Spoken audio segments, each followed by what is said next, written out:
Hello again! Great job getting through each of the ZWAP lessons. In this final lesson, we'll review what we learned and talk about the ambassador actions we can take to help create a zero-waste world. In lesson 1, we talked about our stuff. We learned that all of the items in our daily lives, like our clothes, our toothbrushes, toys and games, backpacks, shoes, and everything else is made of raw materials, which people take from the earth all over the world. These materials go on quite the journey to be made into products that you and I use. This journey is called the materials economy. We extract or take raw materials from the earth, send them to factories where they are made into products, ship them all over the world to stores and distribution centers, and then people like you and me buy and use them. The materials economy is a system made by humans, and it is very different from the Earth's natural systems because the shape of the materials economy is a straight line with a start and an end point. But natural systems are circular with no start or end point. In lesson 2, we talked about greenhouse gases and how our stuff impacts the climate.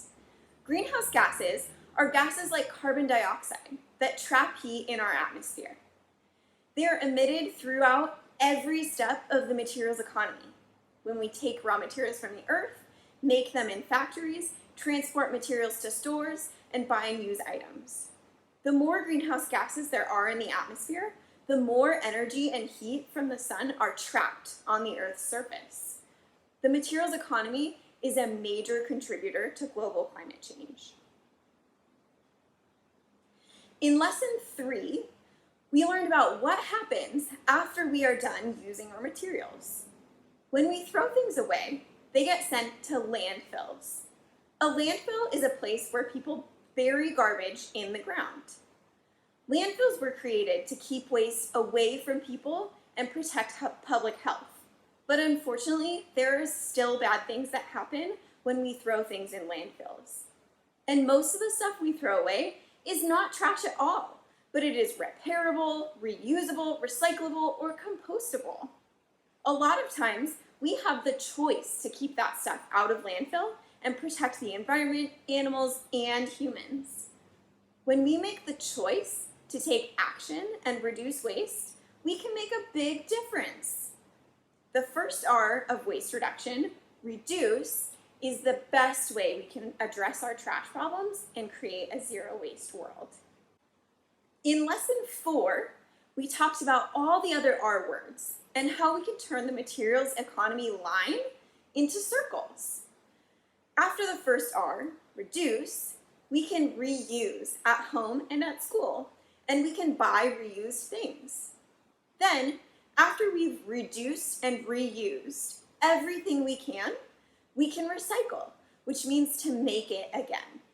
When we recycle, materials are sent back to factories to be made into something new. Recycling is a great way to reduce the amount of new materials that need to be extracted from the earth, but it's not perfect. That's why it is the third R of waste reduction, after reduce and reuse. Request is another R word that can help us create a zero waste world. Some materials are thrown away now because they are designed for the dump.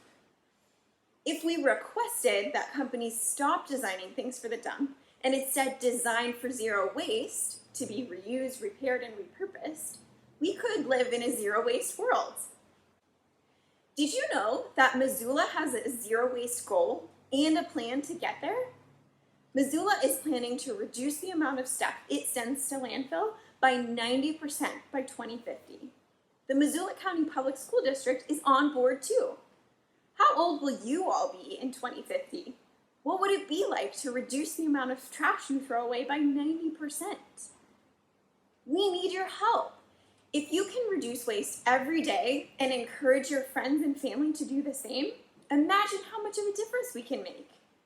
That's why we need each of you to become zero waste ambassadors. But what is an ambassador? An ambassador is a person who leads by example and encourages others to do the same.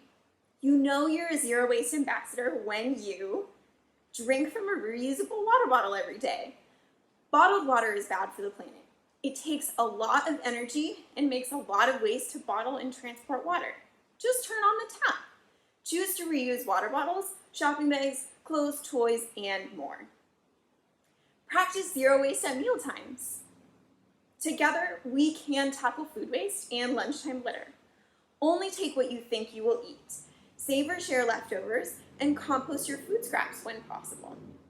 Use reusable lunch boxes, cups, dishes, silverware, and napkins.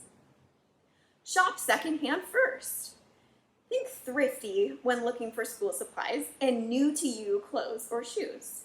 Check out local thrift stores or pawn shops before heading to a big box store. Choose stuff that can be reused, repaired, repurposed, recycled, or composted.